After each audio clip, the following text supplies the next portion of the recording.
Natanggap na ng COMELEC ang huling batch ng humigit 9,000 vote counting machines mula sa kanilang Korean partner na Miru Systems para sa 2025 midterm elections. Personal na tinanggap ni COMELEC Chairman George Crescia ang mga makina sa warehouse ng komisyon sa Biñan, Laguna. Dahil rito, nakumpleto na ang 110,620 na VCMs na gamitin sa darating na halalan. Naihatid na rin ng komisyon ang 2,000 makina para sa mga demonstration na gagawin sa mga barangay simula Disyembre.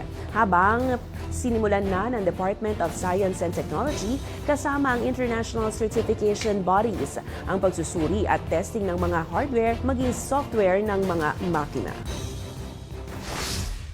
So, hindi naman para po pagkumpetensyahin yung dalawang international entity or dalawang entities na to. Ang purpose natin, kung mapapatunayan talaga ng DOST na kayang-kaya pala nila yung kayang gawin na international certifying body, dapat kung sakali, pabago na natin yung ating batas ng automation at ilagay na lang natin doon ang DOST na lang ang magse-certify nung lahat ng ating mga hardware and software sa bawat eleksyon. Kasi mas mura pagka DOST at siyempre hindi ba kahit paano talento at talinong Pilipino ang ating pong sinisigurado.